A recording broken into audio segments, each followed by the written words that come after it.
प्रस्तुत है कार्यक्रम शिक्षा वाणी। ये कार्यक्रम आकाशवाणी एवं शिक्षा विभाग राजस्थान की संयुक्त प्रस्तुति है।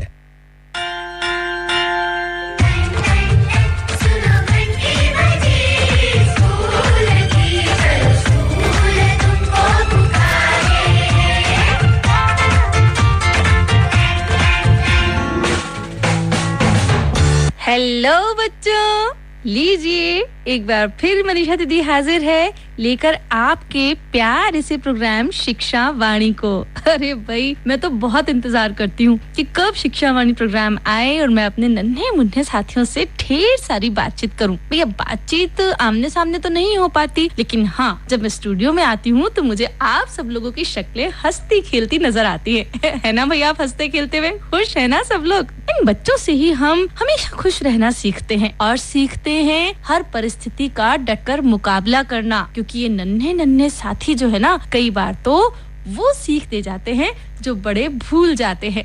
पर शिक्षा वाणी कार्यक्रम में सिखाने आती है मीना। भाई, मीना की कहानी है हमारे आज के कार्यक्रम की पहली प्रस्तुति, हमेशा की तरह। और उसके बाद हमारे नन्हे साथी सुन सकेंगे कक्षा 5 के लिए विषय पर्यावरण अध्ययन का पाठ 1, रिश्तों की समझ। आप लोग बहुत अच्छे से रिश्ता निभाते हैं, सबसे प्यारा रिश्ता, सबसे गहरा रिश्ता, दोस्ती का रिश्ता।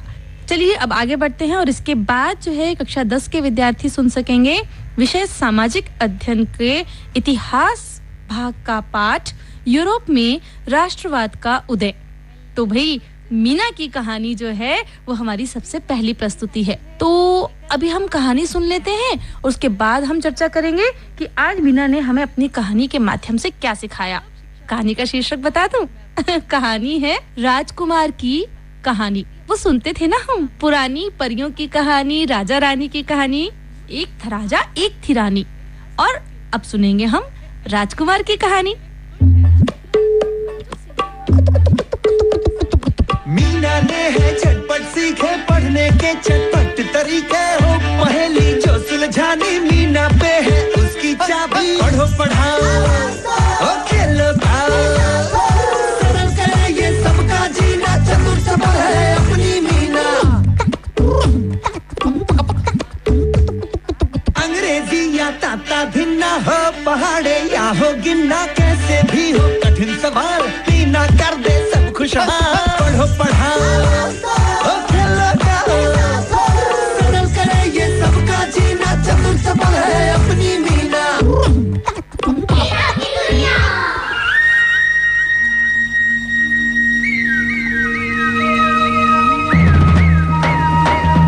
नमस्ते दोस्तों, कैसे हैं आप सब? चलो आज सबको एक कहानी सुनाता हूँ। क्या कहा? आप सबने कहानी नहीं सुननी? मीना से मिलना है? ठीक है भाई, लेकिन मीना कहाँ है? अरे वो रही मीना, अपनी क्लास में। चलो वहीं चलते हैं। पाठ समझ में आया बच्चों? जी बहन जी। शाबाश। और अब समय है आधी छुट्टी का। आधी छुट्टी होने में अभी 15 मिनट हैं। तब तक क्या करें?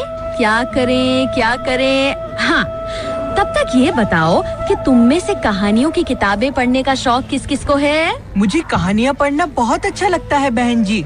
मैं ना बड़ा होके एक लेखक बनना चाहता हूँ। कृष्णा, लेकिन कहानियाँ लिखना तो बहुत मुश्किल होता है ना? मीना, वो मैं बताती हूँ। देखो मीना, कहानियाँ लिखना एक कला है और हर कला की तरह कहानियाँ लिखने का भी एक तरीका होता है। हमें बताती हूँ। देखो, हर कहानी में एक अच्छी शुरुआत होनी चाहिए, बीच में मजेदार और दिलचस्प मोड़ आने चाहिए और आखिर में एक अच्छा अंत होना चाहिए। इन तीनों से ही अच्छी कहानी बनती है बहन जी। हाँ कृष्णा, और हर कहानी में अक्सर एक मुश्किल घड़ी आती है और कहानी का नायक या नायिका यानी हीरो या हीरोइन उस मुश्किल को हल करते हैं। मुश्किल को हल करते हैं, नहीं किसी से डरते हैं। कैसी मुश्किल बहन जी? अभी बताती हूँ सुमी। चलो, मैं तुम सबको एक कहानी सुनाती हूँ, राजकुमारी सलोनी की कहानी। एक बार नीलकमल नाम की एक रानी थी। नीलकमल में बुद्धि कम और जलन की भावना अधिक थी। बहन जी, आपने तो बताया था कि दूसरों से ईर्ष्या करना बुरी बात होती है। हाँ रितु, इसीलिए नील कमल को कोई भी पसंद नहीं करता था। नील कमल की एक सुंदर सी बेटी थी, उसका नाम था सलोनी। बिल्कुल अपने नाम की तरह सुंदर थी सलोनी, चमकता चेहरा और बहुत लंबे बाल। और हाँ, राजकुमारी सलोनी को कहानियाँ पढ़ने का बहुत शौक था, अपने कृष्णा की तरह। हाँ दीपू, बिल्कुल अपने कृष्णा की तरह। लेकिन अब धीरे धीरे नील कमल को जलन होने लगी। किससे जलन होने लगी बहन जी? राजकुमारी सलोनी से। नील कमल को लगा कि राजकुमारी सलोनी तो कहानियाँ पढ़ पढ़ के बहुत समझदार हो जाएगी, फिर सब लोग तो उसी की बात मानेंगे। फिर क्या हुआ बहन जी? फिर रानी नील कमल ने महल में एक बहुत ऊंची मीनार बनवाई और सलोनी को उसमें बंद कर दिया। समझ गया बहन जी, एक अच्छी शुरुआत के बाद कहानी में मुश्किल भी आ गई। हाँ कृष्णा। लेकिन बहन जी, रानी नील कमल ने सलोनी का खाना पीना भी बंद करवा दिया था क्या? नहीं कृष्णा, नील कमल ने सलोनी का खाना पीना तो बंद नहीं करवाया, लेकिन किसी को भी उससे मिलने की इजाजत नहीं थी। बेचारी सलोनी, वो तो उस कमरे में अकेली कितना घबराती होगी ना? हाँ मीना, सलोनी को उस अकेले कमरे में बहुत बुरा लगता था, क्योंकि उसकी असली साथी उसकी किताबें जो वहाँ नहीं थी। राजकुमारी सलोनी उस कमरे में अकेले करती क्या थी बहन जी? हाँ, क्या करती बेचारी। जब भी बहुत उदास होती तो खिड़की के पास जाके कोई गाना गाने लगती थी। फिर क्या हुआ बहन जी? बहुत साल बीत गए और एक दिन जब राजकुमारी सलोनी उदास होके खिड़की के पास गाना गा रही थी तो उसकी आवाज एक राजकुमार ने सुन ली। कहानी में दिलचस्प मोड़ आया। हाँ कृष्णा। फिर क्या हुआ बहन जी? राजकुमार ने जोर से पूछा, कौन है ऊपर? राजकुमार ने ऊपर सलोनी की ओर देखा। सलोनी ने राजकुमार को पूरी बात बताई और रोते हुए कहा, इतने सालों से मैंने कोई किताब भी नहीं पढ़ी। किताब भी नहीं पढ़ी? कब से वो बंद पड़ी? फिर बहन जी? राजकुमार के पास कहानियों की एक किताब थी, लेकिन अब सवाल ये था कि वो किताब सलोनी तक कैसे पहुंचाए। उसने सलोनी से जोर से पूछा, तुम्हारे पास कोई रस्सी है क्या? सलोनी के पास रस्सी थी बहन जी? नहीं रितु, सलोनी के पास रस्सी तो नहीं थी, लेकिन उसने एक तरकीब लगाई। उसने अपने लंबे घने सुनहरे बाल खिड़की से नीचे लटका दिए। अच्छा, इतने लंबे बाल? अरे बाप रे! राजकुमार ने वो किताब सलोनी के बालों से बांध दी और सलोनी ने वो किताब ऊपर खींच ली। हाँ मीना, और इस तरह वो राजकुमार अक्सर वहाँ आता और सलोनी अपने लंबे बाल खिड़की से नीचे लटका के एक नई किताब ऊपर खींच लेती। लेकिन बहन जी, किसी के बाल इतने लंबे और मजबूत कैसे हो सकते हैं? मेरे बाल तो कई बार सिर्फ जल्दी जल्दी कंघी करने से ही टूट जाते हैं। सुमी बेटे, मैं मानती हूँ कि कहानियों में अक्सर चीजों को बढ़ा चढ़ा कर बताया जाता है, लेकिन ये सच है कि अगर हम सही तरह का खाना खाएं तो हमारे बाल भी लंबे और मजबूत हो सकते हैं। सही तरह का खाना? सही तरह का खाना कैसा होता है बहन जी? मैं बताती हूँ। हरी सब्जियाँ, दालें, मांस, मछली, अंडे और गुड़ जैसी चीजों में होता है आयरन, जो बनाता है हमारे बालों को लंबा और मजबूत और हमारी त्वचा को रखता है चमकता हुआ। सिर्फ इतना ही नहीं, आयरन से ही तो हमारे शरीर में खून बनता है। और एक बात, जिन चीजों में आयरन होता है उन्हें खाने से हमारे शरीर के साथ साथ हमारा दिमाग भी चुस्त होता है। ओह, अब मैं समझी। मुझे तो लगा था बहन जी कि राजकुमारी सलोनी ने जादू से अपने बाल लंबे और मजबूत किए थे। सुमी, राजकुमारी के लंबे बालों और चमकती त्वचा का राज जादू नहीं बल्कि आयरन से भरपूर खाना था, समझी? जी बहन जी। मैं भी समझ गया बहन जी। मैं भी अपनी कहानी इसी तरीके से लिखूंगा। लेकिन कृष्णा, जब तुम एक बड़े लेखक बन जाओगे तो हमें भूल मत जाना। भूल तो मैं सकता ही नहीं मीना, क्योंकि मैं भी आयरन से भरपूर खाना जो खाता हूँ। कहानी के अंत में क्या हुआ बहन जी? बताती हूँ मीना। जो रसोइया सलोनी को रोज खाना देने आता था, एक दिन उसने सलोनी को बताया कि रानी नील कमल के पेट में बहुत जोर से दर्द हो रहा है। फिर क्या हुआ बहन जी? सलोनी ने किताब में पढ़ा था कि जब भी कभी तबीयत खराब हो तो सिर्फ डॉक्टर को ही दिखाएं। उसने रसोइये से कहा कि वो जल्दी से शाही डॉक्टर को बुलवाएं। क्या शाही डॉक्टर की दवा से रानी नीलकमल ठीक हो गई? हाँ रितु, और उसे अपनी गलती का एहसास भी हुआ। रानी नीलकमल ने उसी समय सलोनी को कैद से आजाद कर दिया और उसके नए कमरे को नई नई किताबों से सजा दिया। भाई वाह, मजे मजे में कितना कुछ सीखने को मिल गया। मैं भी आज से हरी सब्जियां, अंडे, मछली सब खाऊंगा। याद है ना, इन सब में होता है बिल्कुल सही कहा आपने, आयरन। सरल करे ये सबका जीना, चतुर चपल है अपनी मीना। अब देखते हैं मीना और मिट्ठू क्या नया कर रहे हैं।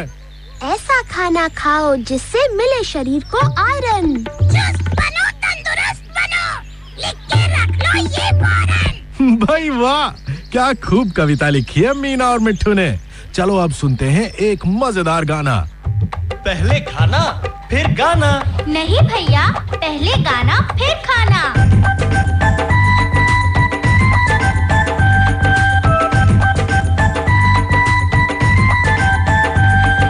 जब मैं गाऊं साथ में तुमको गाना पड़ेगा। जब मैं गाऊं साथ में तुमको गाना पड़ेगा। लेकिन पहले पूरा खाना खाना पड़ेगा। अरे लेकिन पहले पूरा खाना खाना पड़ेगा। पूरा खाना क्या होता है? मैं बताता हूँ। कितनी सुंदर सजी है थाली, रोटी चावल सब्जी डाली। कितनी सुंदर सजी है थाली, रोटी चावल सब्जी डाली। दही भी है और दाल भी देखो, संग ताकत के स्वाद भी देखो। दही भी है और दाल भी देखो, संग ताकत के स्वाद भी देखो। ताकतवर तो खुद को बनाना पड़ेगा। हाँ, ताकतवर तो खुद को बनाना पड़ेगा। इसीलिए तो पूरा खाना खाना पड़ेगा। अरे इसीलिए तो पूरा खाना खाना पड़ेगा। चलो अब खाओ। ये सब्जी मैं नहीं खाती। नहीं बेटे, पूरी बात। नखरे बिल्कुल नहीं दिखाओ, हर सब्जी और हर फल खाओ। अरे नखरे बिल्कुल नहीं दिखाओ, हर सब्जी और हर फल खाओ। पियो दूध तो मिलेगी ताकत, अपने तन की करो हिफाजत। पियो दूध तो मिलेगी ताकत, अपने तन की करो हिफाजत।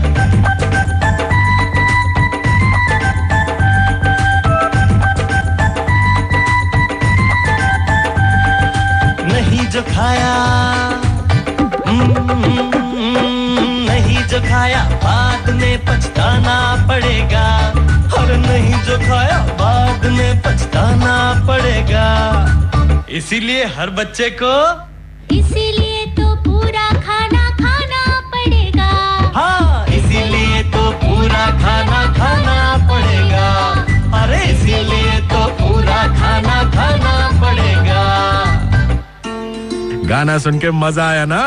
तो चलो अब चलते हैं मीना की क्लास में एक नया खेल खेलने। बच्चों, आज हम खेलेंगे नाम अनेक अक्षर एक। शाबाश, आज मैं आपको एक अक्षर दूंगी और उस अक्षर से आप मुझे किसी व्यक्ति, जानवर, वस्तु और जगह का नाम बताएंगे। हाँ, तो आज का अक्षर है म। सबसे पहले बताओ म से किसी मशहूर व्यक्ति का नाम। मिल्खा सिंह। बिल्कुल सही जवाब मीना। और मिल्खा सिंह कौन है? भारत के एक मशहूर दौड़ने वाले खिलाड़ी। हाँ दीपू, और उन्हें फ्लाइंग सिख के नाम से भी जाना जाता है। फ्लाइंग सिख मतलब? इसका मतलब मिल्खा सिंह इतनी तेज दौड़ते थे जैसे मानो कोई पक्षी तेजी से उड़ रहा हो। बहन जी, मैंने एक किताब में पढ़ा था कि मिल्खा सिंह जी को पद्मश्री पुरस्कार से भी सम्मानित किया जा चुका है। तुमने बिल्कुल सही पढ़ा था पाशा। चलो बच्चों, अब म से किसी जानवर का नाम बताओ। मछली। शाबाश कृष्णा। और पता है, ऐसी कई मछलियाँ हैं जैसे शार्क, व्हेल, जिनका वजन कई हजार किलो होता है। अच्छा, कई हजार किलो? बाप रे बाप। चलो बच्चों, अब म से शुरू होने वाली कोई चीज। Motor car. शाबाश दीपू। और मोटर कार चलाने के लिए क्या होना जरूरी है? कार चलाने का लाइसेंस। हाँ, अब बताओ म से किसी जगह का नाम? मिजोरम। शाबाश कृष्णा। और मिजोरम की राजधानी है? आइजोल। शाबाश। तो मजा आया बच्चों? बहुत मजा आया बहन जी। तो आपको भी मजा आया ना? फिर ठीक है, जल्द ही मिलते हैं एक नई कहानी, नए गीत और एक नए खेल के साथ। तब तक अपनी प्यारी मीना को चिट्ठी लिखना मत भूलना, चाहे वो आपके सुझाव हों, आपके विचार हों या आपके अनुभव। और मेरा पता है मीना की दुनिया, UNICEF, PO box number 3008, Lodhi road, HPO, नई दिल्ली 110003। सरल करे ये सबका जीना, चतुर चपल है अपनी मीना। अंग्रेजी या ताता भिन्ना हो, पहाड़े या हो गिन्ना, कैसे भी हो कठिन सवाल, मीना कर दे सब खुशहाल। पढ़ो पढ़ाओ, खेलो गाओ, सरल करे ये सबका जीना, चतुर चपल है अपनी मीना। भाई वाह, कहानी का नाम तो था राजकुमार की कहानी, और हमने कहानी सुनी भी कि राजकुमार ने उस राजकुमारी को बहुत सारी किताबें लाके दी और इससे खुश होकर के रानी ने उसको कैद से मुक्त भी कर दिया। लेकिन जो खास बात थी वो ये कि हमें पौष्टिक भोजन करना है, हमें खाने में नखरे बिल्कुल भी नहीं करने। हरी सब्जियां, दही, दूध, चावल, चपाती, जो कुछ भी हमारे घर में बनता है वो हमें सहर्ष खाना चाहिए। और जो बाहर का फास्ट फूड की तरफ तुम्हारा ध्यान जाता है ना, वो तो हमें बिल्कुल भी नहीं खाना चाहिए, क्योंकि इन दिनों चल रहा है बरसात का मौसम, और आपको पता है ना सबसे खतरनाक मौसम होता है बरसात का। इधर उधर यहाँ वहाँ बहुत गंदगी फैली हुई होती है और कीटाणुओं का तो पूछो ही मत। और वैसे भी हम इन दिनों जो हैं एक बहुत बड़ी महामारी से लड़ रहे हैं, ये तो बताने की जरूरत आपको है ही नहीं, क्योंकि आप जो हैं हमारे कोरोना वॉरियर्स भी तो है ना, हमें सिखाते रहते हैं छोटी छोटी बातें, हाथ धोना, मास्क पहनना, 2 गज की दूरी बनाकर रखना और क्या हमेशा साफ सफाई रखना। तो भाई आप लोगों से ज्यादा बढ़िया तो हमें कोई सिखा नहीं सकता। और जब आप बहुत अच्छी अच्छी बातें सीखते हैं और मम्मी पापा को बताते हैं ना, तो मम्मी पापा आप लोगों के ऊपर बहुत गर्व करते हैं कि हमारे नन्हे नन्हे बालक जो है बहुत कुछ सीख गए हैं। तो चलिए मीना की कहानी के बाद अब बात करते हैं कक्षा 5 के विद्यार्थियों के लिए विषय पर्यावरण अध्ययन के पाठ 1 की, जिसका नाम है रिश्तों की समझ। रिश्ते पता है ना आपको? हाँ, वही बुआ, नानी, नाना, मामा, मामी। अरे भाई बहुत सारे रिश्ते होते हैं। सामाजिक रिश्ता भी होता है, एक दूसरे के साथ इंसानियत और मानवता का रिश्ता भी होता है। तो चलिए हमारी अध्यापिका जी भूमिका 24 से ये पाठ पढ़ लेते हैं, रिश्तों की समझ, और फिर आगे बातचीत करेंगे। बच्चों, आप अच्छी तरह से परिचित हैं कि इन परिस्थितियों की उपज कोविड-19 नामक वैश्विक महामारी से हुई है। इस महामारी ने हमारे देश, राज्य, जिले, तहसील, गांव व परिवार को किस तरह प्रभावित किया है, ये किसी से छुपा नहीं है। इसी के चलते हमारा एक दूसरे के घर आना जाना बिल्कुल बंद सा हो चुका है, या यूं कहिए कि सीमित सा हो गया है, जिससे हमारे आपसी रिश्तों पर विपरीत प्रभाव पड़ा है और रिश्तों में गर्मजोशी की जगह कमजोरी ने ले ली है। अरे हाँ बच्चों, रिश्तों की बात चली है तो याद आया कि आप में से किस किस को रिश्तों की समझ है? क्या बात है, सब चुप क्यों हैं? नहीं मालूम है? कोई बात नहीं। तो चलिए बच्चों, आज हम आपको परिचित कराते हैं रिश्तों की समझ से, जो कि आपकी कक्षा 5 की पर्यावरण अध्ययन पाठ्य पुस्तक में अध्याय 1 में वर्णित है। इस अध्याय में हम संजना और सलमा नाम की 2 छात्राओं की आपसी बातचीत के माध्यम से हमारी रिश्तों की समझ को विकसित करने का प्रयास करेंगे। तो आइए हम सुनाते हैं उन दोनों की बातचीत और जानेंगे कि उनका हमारे लिए क्या संदेश है। संजना और सलमा स्कूल में साथ साथ पढ़ती है। संजना एक दिन बहुत उदास थी, तो सलमा ने उससे पूछा कि संजना, आज तुम इतनी उदास क्यों हो? इस पर संजना ने कहा, मेरी माँ की तबीयत खराब है। सलमा बोली, चिंता मत करो, मध्यांतर में हम सब साथ बैठकर विस्तार से बात करेंगे। आंटी जल्दी ही ठीक हो जाएगी। बच्चों, यहाँ संजना के उदास होने का जिक्र हुआ है। उदासी क्या होती है, क्या आपने कभी सोचा है?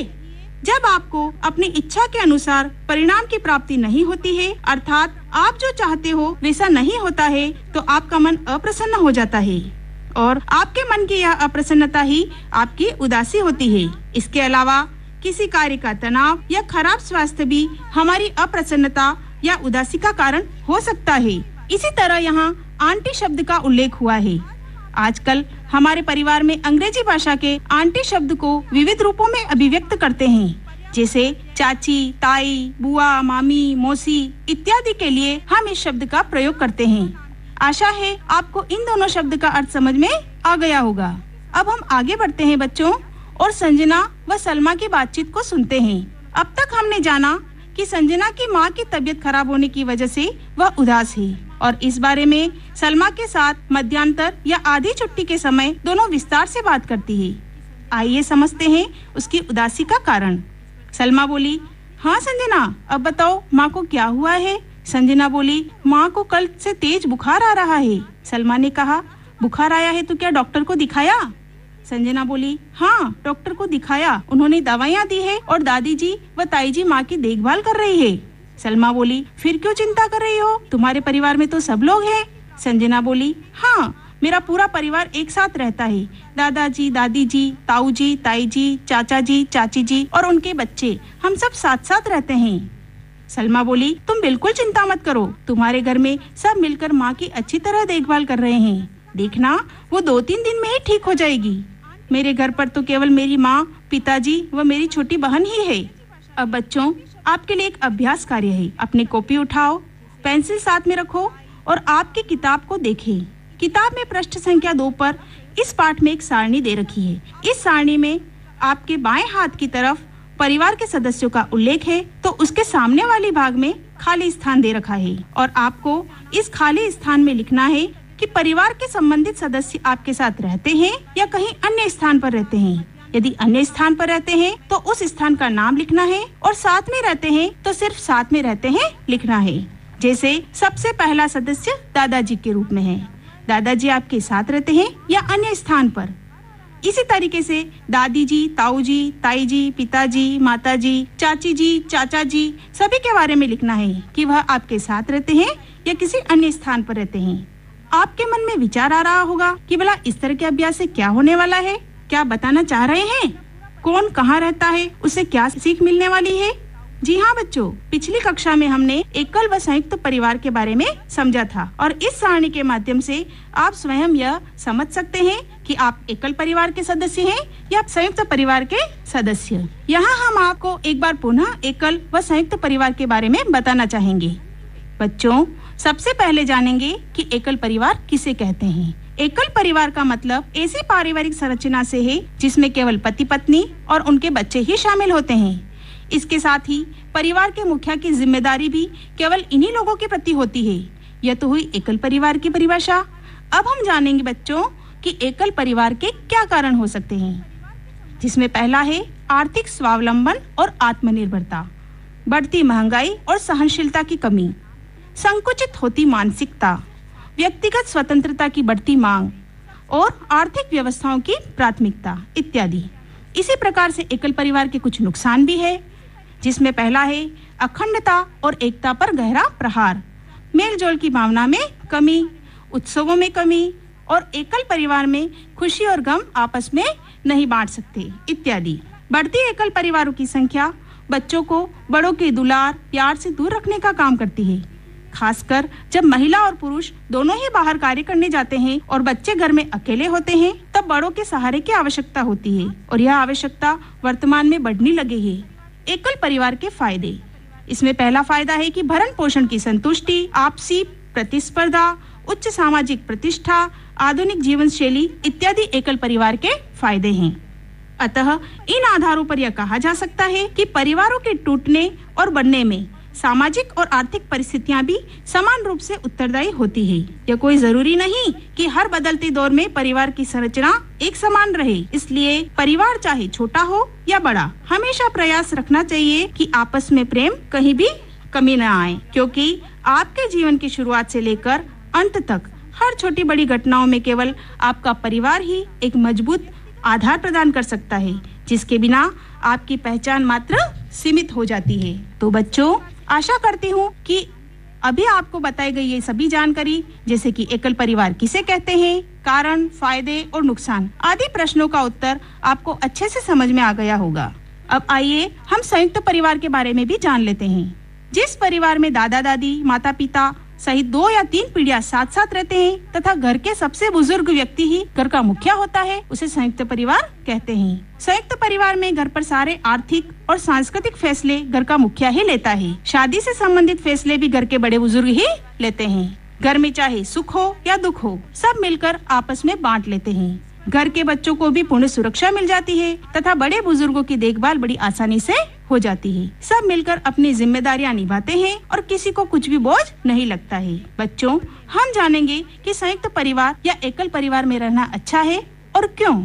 जिन लोगों ने संयुक्त परिवार को पास से देखा है, वे जानते हैं कि गुलाब के साथ कांटे उसकी खूबसूरती को कम नहीं करते हैं। अलग अलग तरह के फूल बगीचे की शोभा ही बढ़ाते हैं। संयुक्त परिवार का सबसे बड़ा फायदा संकट के समय होता है। मिलजुल कर सब दुख बांट लेते हैं और बच्चों को तो आभास भी नहीं होता कि घर में कोई परेशानी भी है। फिर सब मिलजुल कर एक दूसरे की कमी को भी ढक लेते हैं और बड़े परिवार में खुश होने के मौके भी बहुत से आते हैं।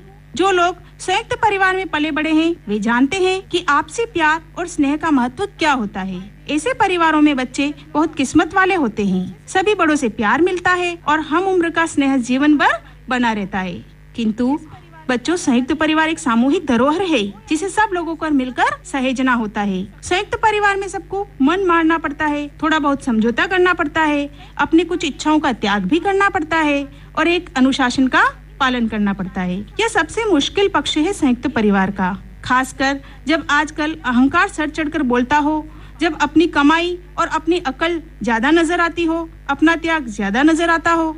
फिर घर के सदस्य आजकल नौकरी पेशे के लिए दूर दूर स्थानों पर चले जाते हैं। तब स्वाभाविक है कि एक एकाकी सोच विकसित हो जाती है। साथ ही रहने के स्थान की कमी और बढ़ते हुए खर्चे सोच को और भी ज्यादा स्व केंद्रित कर देती है। वैसे एकल परिवार में कोई बुराई नहीं है, मगर फिर भी वर्ष भर में कुछ समय परिवार के अन्य सदस्यों के साथ यदि बिताएंगे तो संयुक्त परिवार का थोड़ा बहुत फायदा मिलता रहेगा और आने वाली पीढ़ियों को भी बड़ों का प्यार और हम उम्र लोगों का स्नेह मिलता रहेगा। बच्चों, एकल व संयुक्त परिवार के बारे में विस्तृत जानकारी के बाद अब आपको कुछ अभ्यास और करने हैं। इनमें सबसे पहले आपको अपने पड़ोस में कौन कौन रहते हैं उनके बारे में जानकारी जुटानी है। इनमें से एकल परिवार कितने हैं, संयुक्त परिवार कितने हैं और इन परिवारों में कितने सदस्य हैं तथा उनके बीच काम का बंटवारा कैसे होता है। और सबसे बड़ी बात, संजना का परिवार एकल परिवार होता तो क्या उसकी माँ की देखभाल हो सकती थी? इन प्रश्नों के उत्तर आप स्वयं खोजें एवं अपना मूल्यांकन स्वयं करें।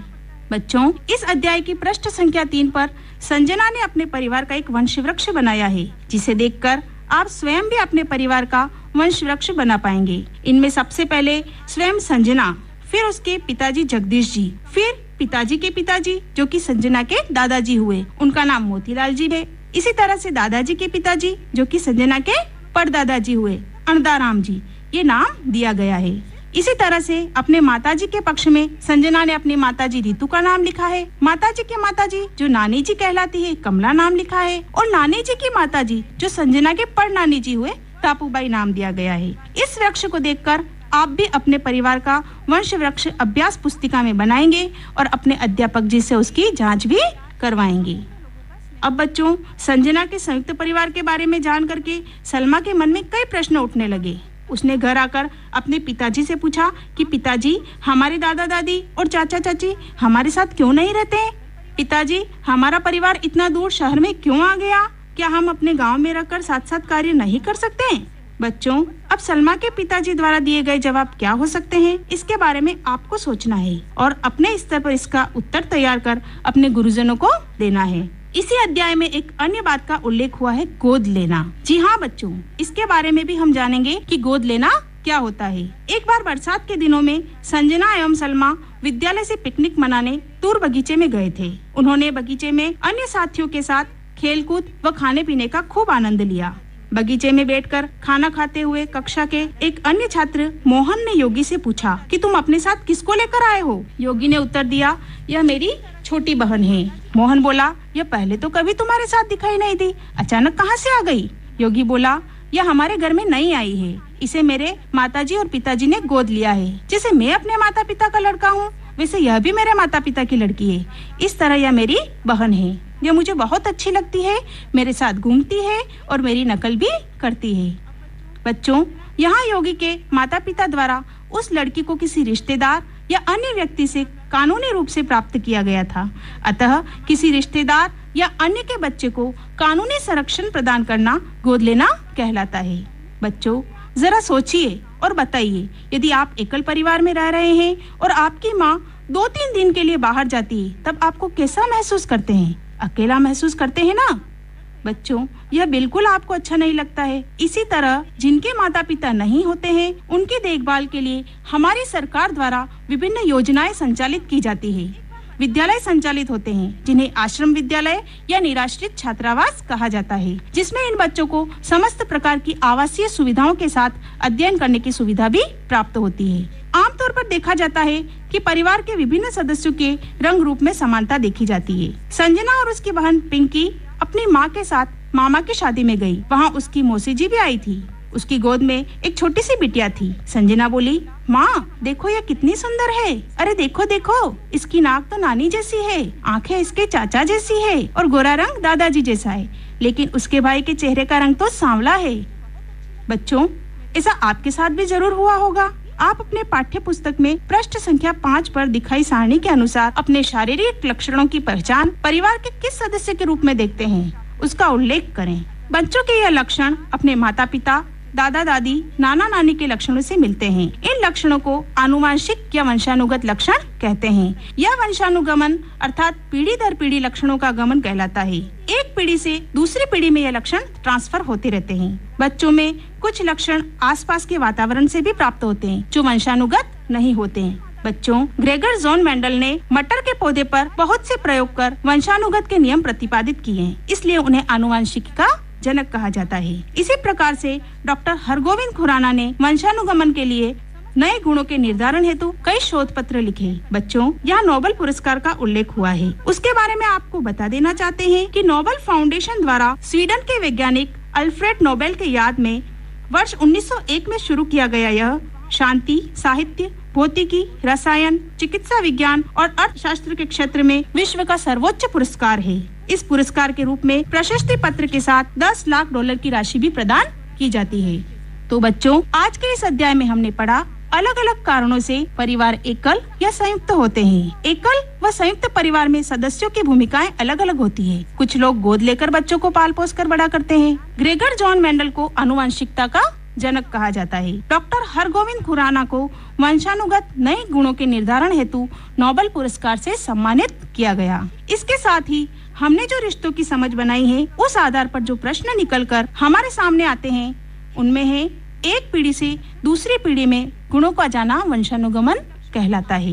वहीं आनुवंशिकता के क्षेत्र में कार्य करने वाले किन्हीं 2 वैज्ञानिकों के नाम हमें यहाँ बताने हैं। तो सीधा और सरल है, डॉक्टर हरगोविंद खुराना और जॉन ग्रेगर मेंडल। वंशानुगत लक्षण कहाँ कहाँ से प्राप्त होते हैं? दादा दादी से, नाना नानी से, माता पिता से या इन सभी से? इसका सही उत्तर होगा इन सभी से। आपके माताजी की बहन के साथ आपका क्या रिश्ता है? प्रश्न एक बार फिर से बच्चों, आपके माताजी की बहन के साथ आपका क्या रिश्ता है? तो बच्चों, माताजी की बहन आपकी मौसी जी हुई ना। बच्चों, आज के हमारे प्रश्न एवं इस पूरे पाठ में हमने बनाई है रिश्तों की समझ। आशा करते हैं कि आपको आपके रिश्तों की समझ अच्छी तरीके से समझ में आ गई होगी और अंत में हम यह कहना चाहेंगे कि रिश्ते हैं अनमोल, समझ लो इनका मोल। अभी हमारे श्रोता सुन रहे थे कक्षा 5 के लिए विषय पर्यावरण अध्ययन का पाठ रिश्तों की समझ। इस पाठ को आपके लिए प्रस्तुत किया भूमिका चौबीसा ने और इस पाठ की समीक्षा की सत्यनारायण सुधार ने। इस पाठ को सुनकर हमारे सभी नन्हे साथी, हमारे विद्यार्थी समझ गए होंगे कि रिश्तों का होना हमारे जीवन में कितना जरूरी है। पारिवारिक रिश्ते, भाई बहन के रिश्ते, आसपास पड़ोस के रिश्ते और साथ ही साथ दोस्ती का रिश्ता जो सबसे गहरा होता है। अगर हम एक साथ रहते हैं, संयुक्त परिवार में रहते हैं, तो हमारा स्नेह हमारे त्याग पर निर्भर करता है। जितना हम प्रेम चाहते हैं उतना हमें दूसरों के लिए देना भी होता है। ये गहरा रिश्ता होता है आपस में भाई बहनों का। पढ़ाई बैठ कर के साथ साथ करते हैं, खेलना साथ साथ होता है, घर की खुशियाँ भी ढेर सारी होती हैं और साथ ही साथ पारिवारिक रिश्तों के साथ हमें निभाना होता है सामाजिक रिश्ता, आस पड़ोस का रिश्ता, प्राणी मात्र का रिश्ता जो जुड़ जाता है इंसानियत के साथ और मानवता के साथ। बहुत से लोग ऐसे हैं जो वृक्षारोपण करते हैं, जो जीव मात्र के प्रति दया का भाव रखते हैं, तो उन सब का रिश्ता जो है प्रकृति के साथ है, जीवों के साथ है। तो आप अपने पाठों को जो सुनते हैं ना, उसको गुनते भी हैं, तो आपने रिश्तों की समझ जो है वो बहुत अच्छे से अपना ली है। और अब बारी है कक्षा 10 के विद्यार्थियों के लिए विषय सामाजिक अध्ययन इतिहास के पाठ का, जिसका शीर्षक है यूरोप में राष्ट्रवाद का उदय, और अध्यापिका है ललिता चौधरी। प्रिय विद्यार्थियों, सुप्रभात। आशा है आप सभी स्वस्थ होंगे। अब तक हम कक्ष में दृश्य श्रव्य माध्यम द्वारा अध्ययन करते आए हैं। आज हम श्रव्य माध्यम द्वारा अपनी एकाग्रता को बनाए रखते हुए हम शिक्षण बिंदु पर चर्चा करेंगे। आप एकाग्रता से इसे सुने व समझने की कोशिश करें। प्रिय बच्चों, हम सिंधु घाटी सभ्यता से भारत की आजादी की विकास यात्रा से थोड़ा बहुत परिचित हैं और भारत में किस तरह राष्ट्रीयता का प्रसार हुआ व एक देश के रूप में एकीकृत हुआ, इसकी जानकारी हम रखते हैं। आज हम भारत से बाहर यूरोप, जो कि एक महाद्वीप है, हम यूरोप के राष्ट्रवाद व राष्ट्रीयता के प्रसार के बारे में समझना चाहेंगे। आज हम कक्षा 10 की सामाजिक विज्ञान इतिहास भाग 2 यूरोप में राष्ट्रवाद का उदय पहला पाठ पर अध्ययन करेंगे। बच्चों, सर्वप्रथम हम राष्ट्रवाद की परिभाषा को समझेंगे। अपने देश के प्रति लगाव की भावना, जिस विचारधारा से किसी भी राष्ट्र के सदस्यों में एक साझा पहचान को बढ़ावा देती है, उसे राष्ट्रवाद कहा जाता है। राष्ट्रवाद की जड़ें जमाने के लिए कई प्रतीकों का सहारा लिया जाता है, जैसे राष्ट्रीय ध्वज, राष्ट्रीय प्रतीक, राष्ट्रीय गान आदि। बच्चों, 19वीं सदी के मध्य तक यूरोपीय देशों का रूप वैसा नहीं था जैसा कि आज है। विभिन्न क्षेत्रों पर अलग अलग वंश के लोग राज करते थे और इन इलाकों में राजतंत्र का शासन हुआ करता था। उस काल में कई ऐसे तकनीकी परिवर्तन हुए जिनके कारण समाज में अभूतपूर्व बदलाव आए। समाज में आए इन परिवर्तनों ने लोगों में राष्ट्रवाद की भावना को जन्म दिया। नए राष्ट्रों के निर्माण की प्रक्रिया 1789 में शुरू होने वाली फ्रांस की क्रांति के साथ शुरू हो गई थी। बच्चों, राष्ट्रवाद को अपनी जड़ जमाने में लगभग एक सदी लग गई। इस लंबी प्रक्रिया के अंतिम चरण में फ्रांस एक प्रजातांत्रिक देश के रूप में गठन हुआ। उसके बाद यह सिलसिला यूरोप के कई अन्य देशों में भी चलने लगा। फ्रांसीसी क्रांति। बच्चों, राष्ट्रवाद की पहली अभिव्यक्ति फ्रांस में हुई। फ्रांसीसी क्रांति ने फ्रांस की राजनीति और संविधान में कई बदलाव किए। 1789 में सत्ता का स्थानांतरण राजतंत्र से प्रजातांत्रिक संस्था को हुआ। फ्रांसीसी क्रांतिकारियों ने लोगों में एक साझा पहचान की भावना स्थापित करने के लिए कई कदम उठाए, जैसे एक पृथ्वी नागरिकों की भावना का प्रचार, जिससे एक ऐसे समाज की अवधारणा को बल मिली जिसमें लोगों को संविधान के समान अधिकार प्राप्त थे। फ्रांसीसी झंडे का इस्तेमाल किया गया। इंस्टेट जनरल को सक्रिय नागरिकों द्वारा चुना गया। राष्ट्र के नाम पर स्तुति गीत बनाए गए और शहीदों को नमन किया गया। फ्रांस के भूभाग में प्रचलित कस्टम ड्यूटी को समाप्त किया गया। भार और मापन की एक मानक पद्धति अपनाई गई। फ्रेंच भाषा को राष्ट्र की आम भाषा के रूप में बढ़ावा दिया गया। क्रांतिकारियों ने यह घोषणा की कि यूरोप के अन्य भागों में तानाशाही समाप्त करना। प्रिय बच्चों, फ्रांस में होने वाली गतिविधियों ने यूरोप के कई शहरों के लोगों को प्रभावित किया। इन शहरों में शिक्षित मध्यम वर्ग के लोगों और छात्रों द्वारा जैकोबिन क्लब बनाए जाने लगे। इन क्लबों की गतिविधियों ने फ्रांस की सेना द्वारा घुसपैठ का रास्ता साफ कर दिया। 1790 के दशक में फ्रांस की सेना ने हॉलैंड, बेल्जियम, स्विट्जरलैंड, इटली के एक बड़े भूभाग में घुसपैठ कर ली। इस तरह फ्रांसीसी सेना ने अन्य देशों में राष्ट्रवाद का प्रचार करने का काम शुरू किया। नेपोलियन। प्रिय बच्चों, अब मैं नेपोलियन के बारे में बताऊंगी। नेपोलियन 1804 से 1815 के बीच फ्रांस का राजा था। अपने दुस्साहसी कदमों के कारण नेपोलियन ने इतिहास में एक अमिट छाप छोड़ी। उसने फ्रांस में प्रजातंत्र को बर्बाद कर दिया और फिर से वहां राष्ट्रतंत्र की स्थापना की। लेकिन उसने कई ऐसे सुधारवादी कदम उठाए जिसके दुर्गामी परिणाम हुए। नेपोलियन ने 1804 में एक सिविल कोड लागू किया, जिसे नेपोलियन कोड भी कहा जाता है। इस नए सिविल कोड से जन्म के आधार पर मिलने वाली हर सुविधा समाप्त हो गई। हर नागरिक को समान दर्जा मिला और संपत्ति के अधिकार को पुख्ता किया गया। नेपोलियन ने फ्रांस की तरह अपने नियंत्रण वाले हर इलाके में प्रशासनिक सुधार को अंजाम दिया। उसने सामंती व्यवस्था को खत्म किया, जिससे किसानों को दास्ता और जागीर को दिए जाने वाले शुल्कों से मुक्त किया गया। शहरों में प्रचलित शिल्प मंडलियों द्वारा लगाई गई पाबंदियों को भी समाप्त किया गया। बच्चों, एक समान कानून और मापन पद्धति, एक साझा मुद्रा से व्यवसाय में होने वाले लाभ की समझ आम आदमी को आ गई थी। इसलिए इस नई आजादी का किसानों, कारीगरों और मजदूरों ने खुलकर स्वागत किया। लेकिन जो इलाके फ्रांस के कब्जे में थे, वहाँ के लोगों की फ्रांसीसी शासन के बारे में मिलीजुली प्रतिक्रिया थी। शुरू में लोगों ने फ्रांस की सेना को आजादी के दूत के रूप में देखा, लेकिन जल्दी ही यह भावना बदल गई।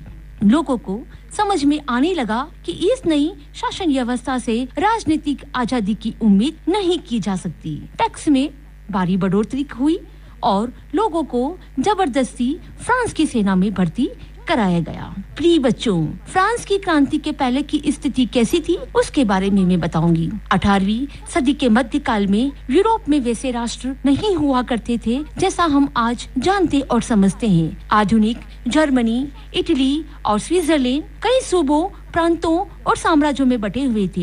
हर शासक अपने आप में स्वतंत्र हुआ करता था। पूर्वी और मध्य यूरोप में कई शक्तिशाली राजा थे, जिनके अधीन विभिन्न प्रकार के लोग रहा करते थे। इन लोगों की कोई साझा पहचान नहीं होती थी। उनमें यदि कोई समानता थी तो वह थी किसी एक राजा के प्रति समर्पण। बच्चों, यूरोपीय महाद्वीप में जमीन से संपन्न कुलीन वर्ग हमेशा से ही सामाजिक और राजनीतिक तौर पर प्रभावशाली हुआ करता था। कुलीन वर्ग के लोगों की जीवन शैली एक जैसी होती थी, जिसका इस बात से कोई लेना देना नहीं था कि वे किस क्षेत्र में रहते थे। शायद इसी जीवन शैली के कारण वे एक सूत्र में बंधे रहते थे। बच्चों, पश्चिमी और केंद्रीय यूरोप के कुछ भागों में उद्योग धंधे में वृद्धि होने लगी थी। इससे शहरों का विकास हुआ और इन शहरों में एक नए व्यावसायिक वर्ग का उदय हुआ। सामाजिक वर्ग में एक वर्ग मजदूरों का था और दूसरा मध्यम वर्ग का। उस मध्यम वर्ग के मुख्य हिस्सा थे उद्योगपति, व्यापारी और व्यवसायी। इसी मध्यम वर्ग ने राष्ट्रीय एकता की भावना को जन्म दिया।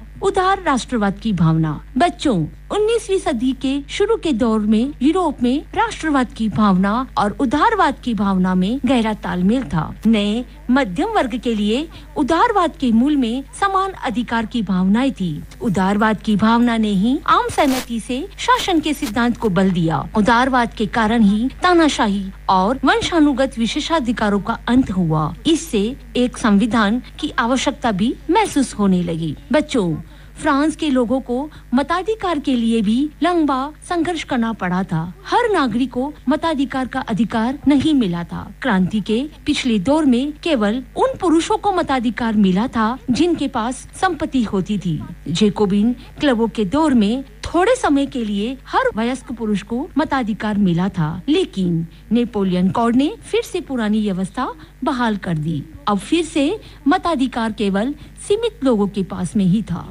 आर्थिक क्षेत्र में उदारीकरण। बच्चों, नेपोलियन कोड की एक और खास बात थी आर्थिक उदारीकरण। मध्यम वर्ग, जिसका उदय अभी अभी हुआ था, आर्थिक उदारीकरण के पक्ष में था। आर्थिक उदारीकरण को समझने के लिए हम एक ऐसे क्षेत्र का उदाहरण लेते हैं जहां जर्मन भाषा बोलने वाले लोग रहते थे। यह 19वीं सदी के पूर्वार्ध की बात है। इस इलाके में 39 प्रांत थे जो छोटी छोटी इकाइयों में बटे हुए थे। हर इकाई की अपनी अलग अलग मुद्रा थी और मापन की अलग अलग प्रणाली थी। यदि कोई व्यापारी हैम्बर्ग से न्यूरेमबर्ग जाता था तो उसे 11 चुंगी नाकाओं से गुजरना होता था। हर नाके पर 5% चुंगी देनी होती थी। चुंगी का भुगतान भार और माप के अनुसार होता था। सन 1815 में ब्रिटेन, रूस, प्रशा और ऑस्ट्रिया की सम्मिलित ताकतों ने नेपोलियन को पराजित कर दिया। नेपोलियन की पराजय के बाद यूरोप की सरकारें रूढ़िवाद की ओर वापस लौटना चाहती थी।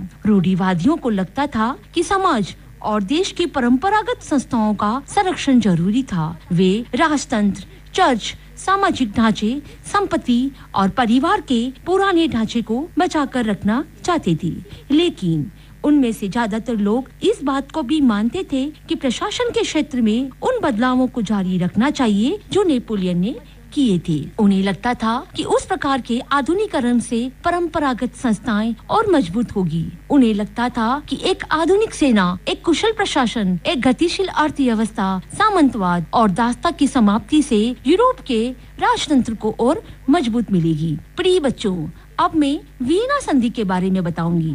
सन 1815 में ब्रिटेन, रूस, प्रशा, ऑस्ट्रिया ने यूरोप की रूपरेखा तय करने के लिए वीना में एक संधि की। इस संधि का मुख्य लक्ष्य था नेपोलियन के काल में यूरोप में आए हुए अधिकांश बदलावों को बदल देना। इस संधि के अनुसार कई कदम उठाए गए, जैसे फ्रांसीसी क्रांति के दौरान बोरबोन वंश को सत्ता से हटा दिया गया। फ्रांस की सीमा पर कई राज्य बनाए गए ताकि भविष्य में फ्रांस अपना साम्राज्य बढ़ाने की कोशिश न करे। उदाहरण के लिए उत्तर में नीदरलैंड स्थापित किया गया। इसी तरह दक्षिण में पिंडमार्ट से जेनेवा को जोड़ा गया। प्रशा को उसकी पश्चिमी सीमा के पास कई महत्वपूर्ण इलाके दिए गए। ऑस्ट्रिया को उत्तरी इटली का कब्जा दिया गया। सन 1815 में जो रूढ़िवादी शासन व्यवस्थाएं आई, वे सब तानाशाही प्रवृत्ति की थी। वे किसी प्रकार की आलोचना या विरोध को बर्दाश्त नहीं करते थे। उनमें से अधिकांश ने अखबारों, किताबों, नाटकों,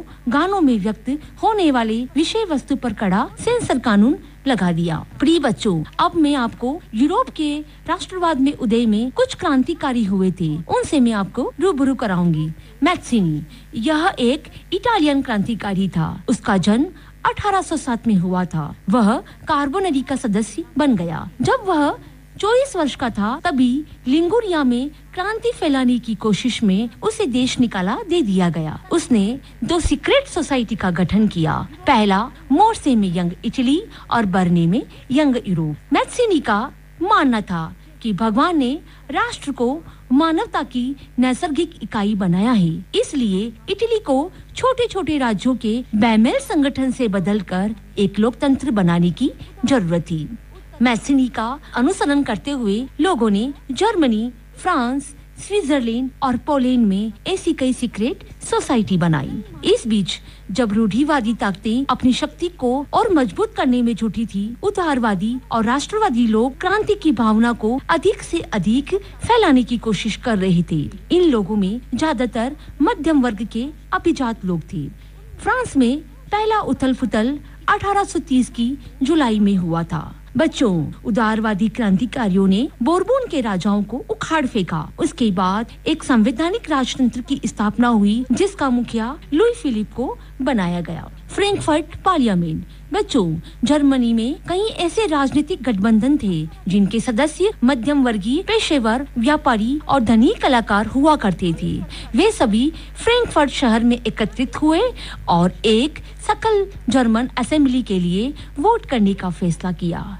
18 मई 1848 को 831 चुने हुए प्रतिनिधियों ने जश्न मनाते हुए एक जुलूस निकाला और फ्रैंकफर्ट पार्लियामेंट को चल पड़े, जिसका आयोजन सेंट पॉल के चर्च में किया गया था। उन्होंने एक जर्मन राष्ट्र का संविधान तैयार किया। बच्चों, इस राष्ट्र की अध्यक्षता एक ऐसे राजा को सौंपी गई जिसे संसद के अधीन रहना था। जब प्रतिनिधियों ने प्रशा के राजा फ्रेडरिक विल्हम चतुर्थ को ताज पहनाने की पेशकश की, तो उसने उसे अस्वीकार कर उन राजाओं का साथ दिया जो निर्वाचित सभा के विरोधी थे। जहां कुलीन वर्ग और सेना का विरोध बढ़ गया, वहीं संसद का सामाजिक आधार कमजोर हो गया। बच्चों, संसद में मध्यम वर्गों का प्रभाव अधिक था, जिन्होंने मजदूरों और कारीगरों की मांगों का विरोध किया। जर्मनी 1848 के बाद यूरोप में राष्ट्रवाद का जनतंत्र और क्रांति से अलगाव होने लगा। राज्य की सत्ता को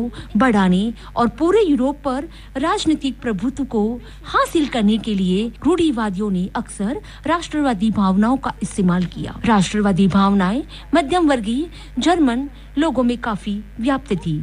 उन्होंने 1848 में जर्मन महासंघ के विभिन्न इलाकों को जोड़कर एक निर्वाचित संसद द्वारा शासित राष्ट्र राज्य बनाने का प्रयास किया था, मगर राष्ट्र निर्माण की यह उदारवादी पहल राजशाही और फौज की ताकत ने मिलकर दबा दी। उनका प्रशा के बड़े भूस्वामियों ने भी समर्थन किया। उसके पश्चात प्रशा ने राष्ट्रीय एकीकरण के आंदोलन का नेतृत्व संभाल लिया। इसका प्रमुख मंत्री बिस्मार्क इस प्रक्रिया का जनक था। 7 वर्ष के दौरान ऑस्ट्रिया, डेनमार्क और फ्रांस से 3 युद्धों में प्रशा की जीत हुई और एकीकरण की प्रक्रिया पूरी हुई। बच्चों, जर्मनी 1871 में वर्साई में हुए एक समारोह में प्रशा के राजा विलियम प्रथम को जर्मनी का सम्राट घोषित किया। इटली, बच्चों, जर्मनी की तरह इटली में भी राजनीतिक विखंडन का एक लंबा इतिहास था।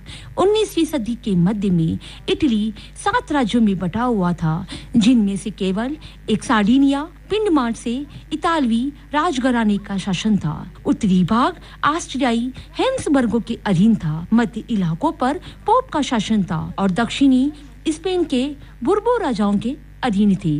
1830 के दशक में मैसिनी ने एकीकृत इतालवी गणराज्य के लिए एक सुविचारित कार्यक्रम प्रस्तुत करने की कोशिश की थी। उसने अपने उद्देश्यों के प्रसार के लिए यंग इटली नामक एक गुप्त संगठन भी बनाया था, लेकिन 1831 और 1848 के विद्रोहों की विफलता के बाद इसकी जिम्मेदारी सार्डिनिया, पिंडमार्ट और उसके शासक विक्टर इमैनुएल द्वितीय पर आ गई थी। उस क्षेत्र के शासक वर्ग को लगने लगा था कि इटली के एकीकरण से आर्थिक विकास तेजी से होगा। बच्चों, इटली के विभिन्न क्षेत्रों को एक करने की अगुवाई मुख्यमंत्री केवल ने की थी। वह ना तो कोई क्रांतिकारी था और ना ही कोई प्रजातांत्रिक व्यक्ति। वह तो केवल इटली के उद्धनी और पढ़े लिखे लोगों में से था, जिनकी संख्या काफी थी। उसने फ्रांस से एक कूटनीतिक गठबंधन किया और 1859 में ऑस्ट्रिया की सेना को हराने में कामयाब हो गया। सेना की अगुवाई गैरिबाल्डी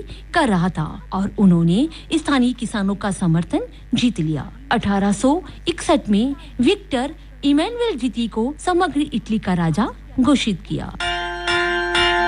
अभी श्रोता सुन रहे थे कक्षा 10 के लिए विषय सामाजिक विज्ञान के इतिहास भाग का पाठ यूरोप में राष्ट्रवाद का उदय। आपके लिए इस पाठ को प्रस्तुत किया ललिता चौधरी ने और इसकी समीक्षा की थी अनुराग मेड़तवाल ने। तो भाई अब जो है आप सभी के साथ साथ मैं भी घड़ी की ओर देख रही हूँ कि हमारे कार्यक्रम का समय जो है वो समाप्त हो गया है। लेकिन जाने से पहले एक बात और कि हमें अपनी सुरक्षा का रखना है ध्यान और मास्क पहनकर बनानी है अपनी पहचान। 2 गज दूरी रखनी बेहद जरूरी, क्योंकि हमारी और आपकी सुरक्षा भी है बहुत जरूरी।